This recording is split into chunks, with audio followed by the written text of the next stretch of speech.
I never thought fear would become our daily routine, but the night my father shut the door behind him and stood there without saying a word, I understood that our home had quietly turned into a prison, and none of us had been given a release date.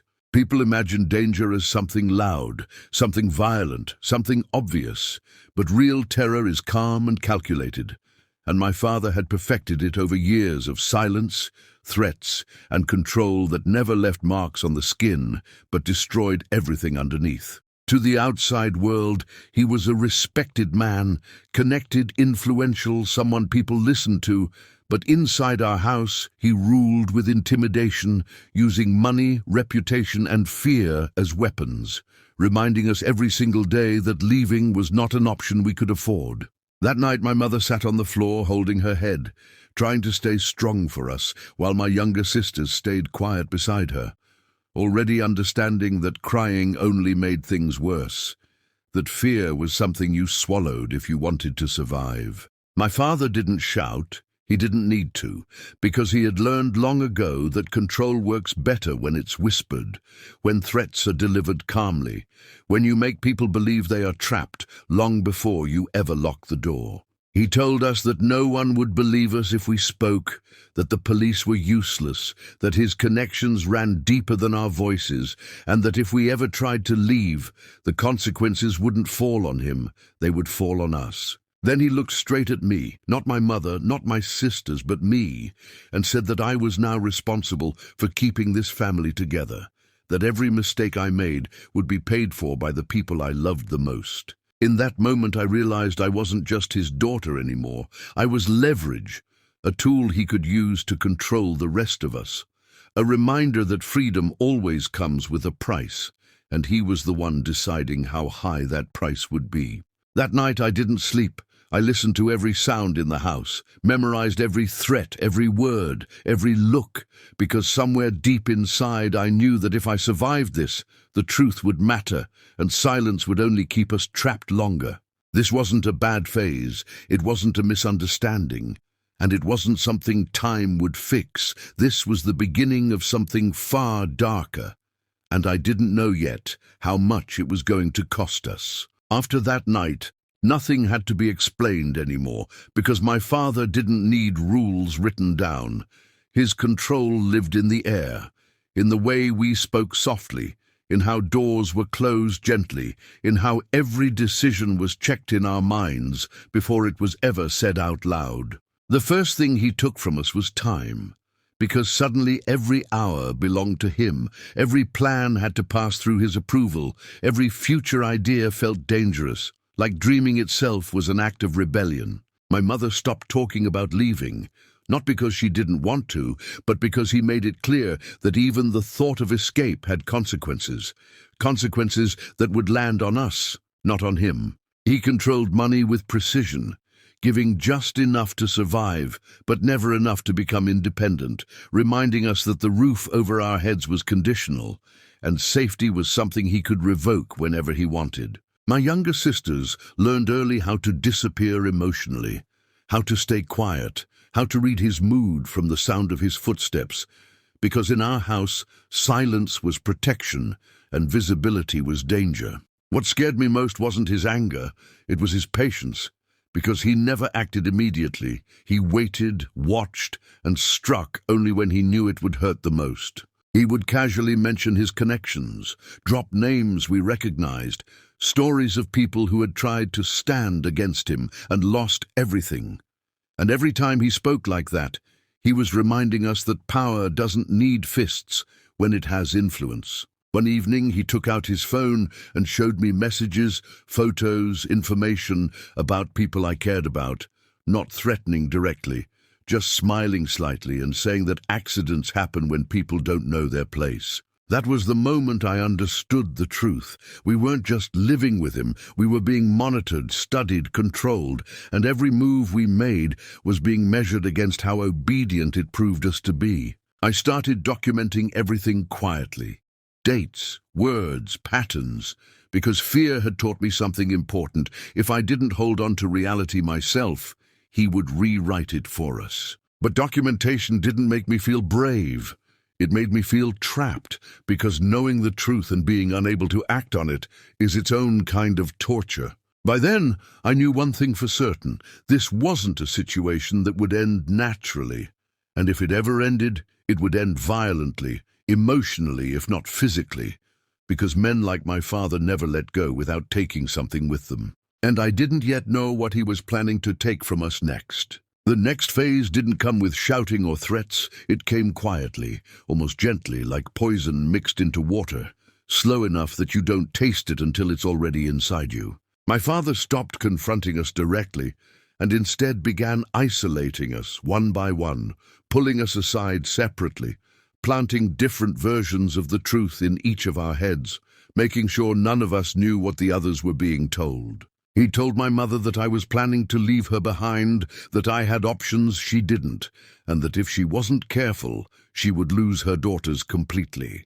He told me that my mother was weak, that her fear would get us all killed, that if I listened to her, I would drag my sisters into something irreversible. And to my sisters, he said the worst things, that I was selfish, that my mother was unstable, that he was the only one keeping the family together, the only one standing between us and complete ruin. Slowly, without us realizing it, we stopped trusting each other fully. Every conversation felt like a test.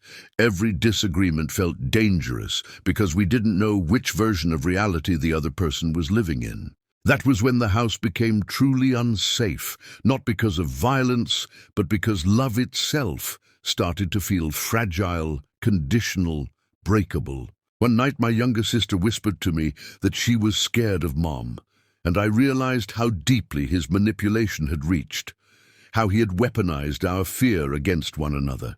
I tried confronting him then, not loudly, not angrily, just asking questions, hoping for a crack in the mask. But he didn't deny anything. He smiled, and that smile told me everything. He said families fall apart when secrets come out, and that he was only protecting us from ourselves. After that conversation, the surveillance intensified. Our phones felt watched, our movements questioned, even our expressions scrutinized, as if he was daring one of us to slip. I stopped sleeping properly because every night felt like waiting for something bad to finally happen, something irreversible that would make all the fear real. My mother grew quieter, smaller somehow, like she was shrinking inside herself, and the guilt of not being able to save her started eating at me. That was when I understood the real trap. He wasn't just controlling our lives, he was making sure that when everything finally collapsed, we would blame each other instead of him. And that was when I made the decision that would change everything. The decision that still haunts me, because I knew once I took that step, there would be no safe way back. The decision I made didn't feel brave. It felt desperate, because courage usually comes with hope, and by then hope was something we had already lost. I started testing the edges of his control quietly, changing small things, delaying replies, asking harmless questions, watching how quickly he noticed, how tightly he reacted, because I needed to understand how far his reach actually went. What I learned terrified me. He knew when we spoke to relatives. He knew when money moved. He knew when my sisters stayed late at school, and every time he revealed this knowledge casually, it was a reminder that privacy no longer existed inside our lives. The night it escalated, there was no argument, no raised voices, just a sudden shift in his tone, calm but final, as if he had already made a decision and was simply informing us. He accused my mother of planning to leave, accused me of influencing her, accused us of betrayal. And when my mother denied it, he stepped closer, not touching her, but close enough that fear filled the space between them. My sisters froze, their eyes fixed on the floor, and I realized then how deeply conditioned we had become, how quickly our bodies responded to danger even before our minds caught up.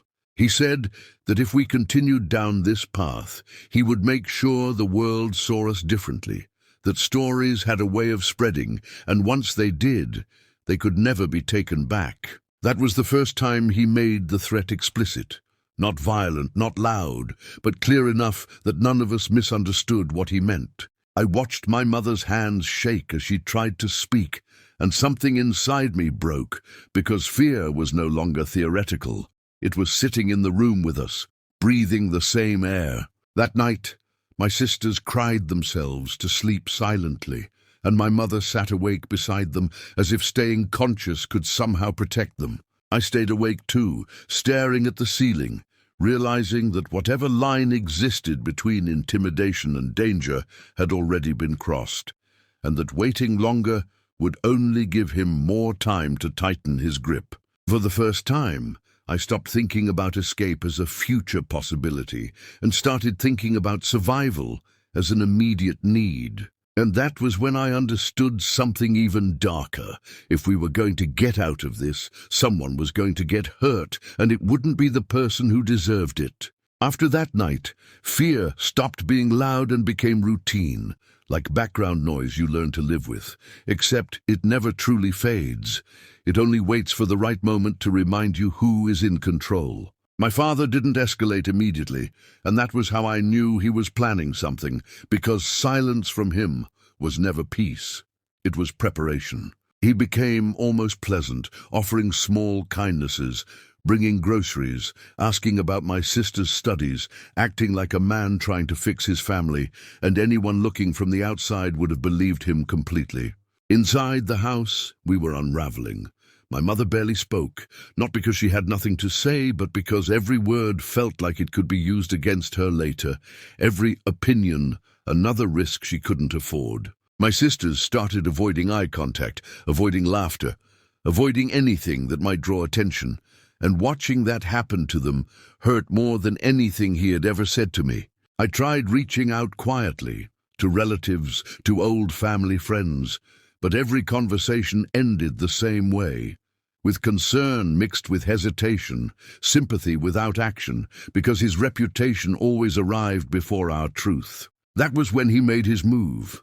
One afternoon he called me into the room alone and spoke calmly, telling me that my sister's future depended on my cooperation, that scholarships, recommendations, even safety itself could disappear if I made the wrong decision. He didn't threaten violence, he didn't need to, because he understood something deeply cruel, that fear works best when it's wrapped in responsibility. I was told that if anything went wrong, if anyone tried to leave, if any authority ever became involved, the consequences would fall on my sisters first. In that moment, I realized he had rewritten the situation completely.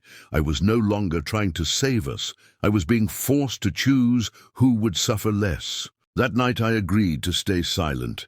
Not because I believed him, not because I accepted his control, but because I couldn't watch my sisters pay the price for my courage. The shame of that decision settled into me slowly, heavier than fear, because silence doesn't just protect you, it changes you. It teaches you how to disappear while still breathing. From that day on, I stopped planning an escape and started managing damage, convincing myself that endurance was strength, even as pieces of myself quietly broke away. But silence has a limit. And I didn't know yet that the more I gave in, the more he demanded, because control is never satisfied. It only grows hungrier. Silence didn't calm him the way I thought it would. It emboldened him, because once he realized I was willing to sacrifice myself to protect my sisters, he understood exactly where my breaking point lived. He began reminding me of my choice in small ways.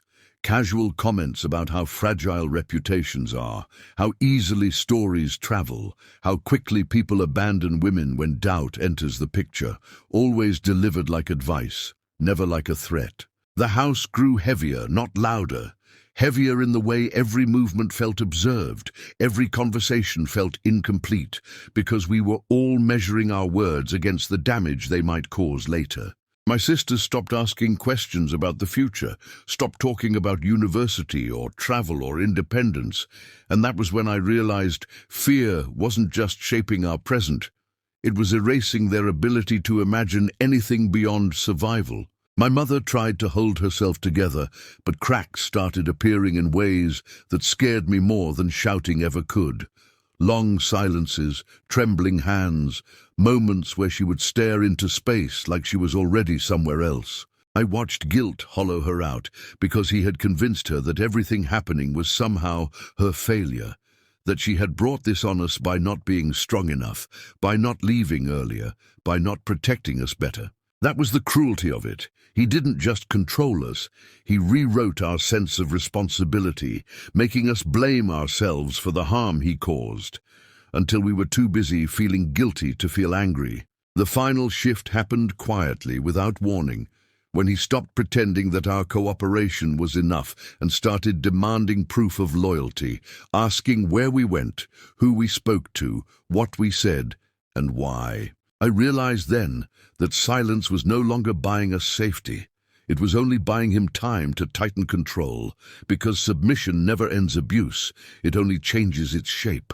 One night, my younger sister asked me if this was how life was supposed to feel, and I had no answer that wouldn't break her heart, because the truth was that fear had become normal for us, and normal is the most dangerous place to be. That was the moment something inside me shifted, not into courage, not into rebellion, but into clarity, because I finally understood that staying quiet wasn't protecting my sisters anymore.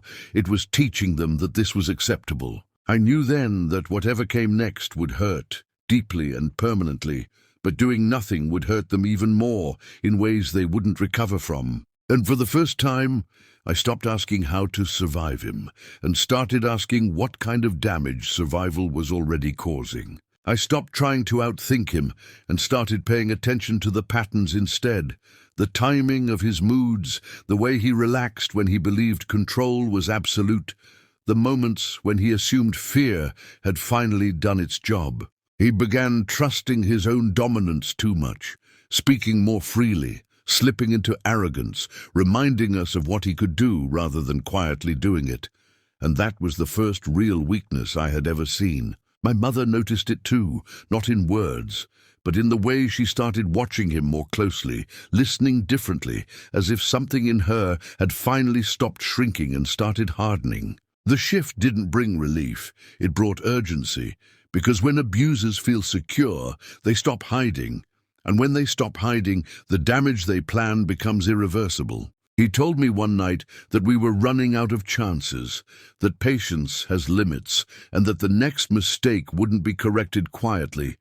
And the way he said it made my chest tighten, because it wasn't anger I heard, it was finality. I understood then that waiting longer wouldn't protect anyone. It would only give him more time to decide how to break us permanently.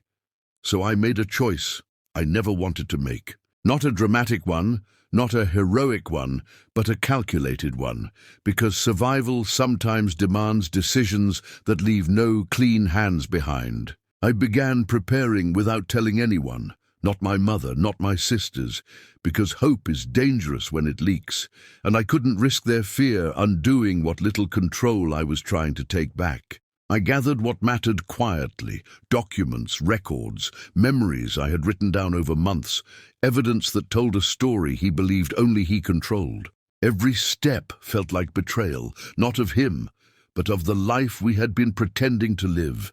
Because once you accept that everything will change, you have to let go of the version of yourself that hoped it wouldn't. The night before everything shifted, my father sat in the living room watching television, relaxed, confident, certain that we were still exactly where he had left us. My sisters slept in the next room, and my mother sat beside me in silence, our hands closed but not touching, as if even comfort had to be rationed. I remember thinking how ordinary the house looked in that moment, how violence doesn't always announce itself, how it often waits until everyone believes the danger has passed. That was the last night I allowed myself to believe that there was a version of this story where no one gets hurt. Because by morning, something would happen that couldn't be undone, and no matter how it ended, someone was going to pay a price that none of us had chosen. Morning didn't arrive with drama.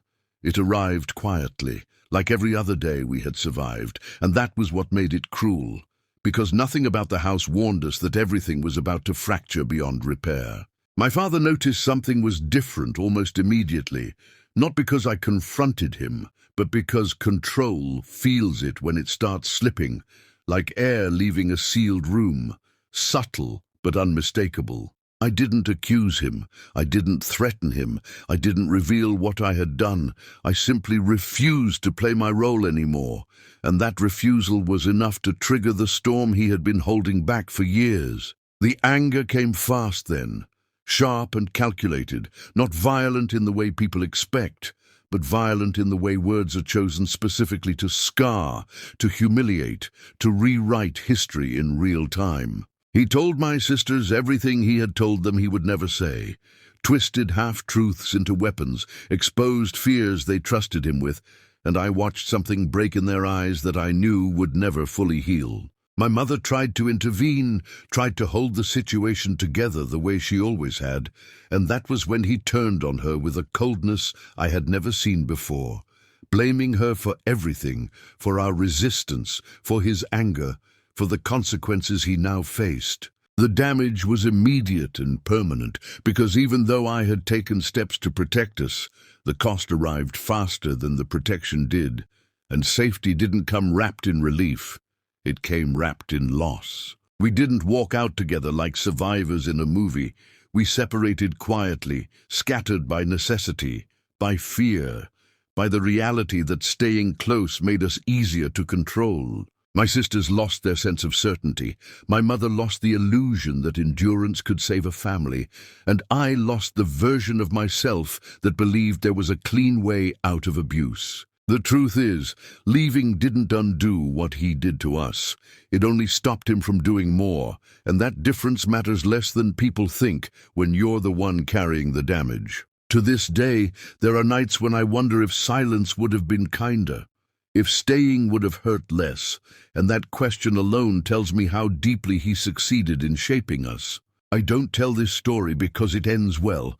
I tell it because it ends honestly, with freedom that feels heavy, fractured relationships, and a kind of peace that comes only after something irreparable has been broken. We were never rescued, we survived, and sometimes that's the ending no one wants, but the only one that exists. I've listened carefully to this story, and there is no confusion here, because cruelty does not always arrive with violence.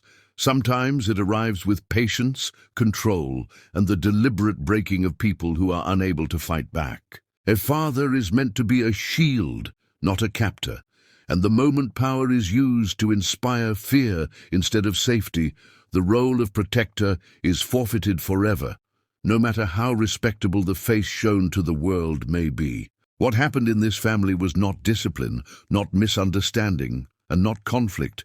It was calculated domination, designed to silence, isolate, and bend human beings until survival itself felt like permission granted by the abuser. There is a lie society often tells victims, that endurance is strength and silence is peace, but silence only feeds those who rule through fear, and endurance without dignity slowly erases the self until nothing recognizable remains. The ending of this story is uncomfortable because it refuses to offer satisfaction.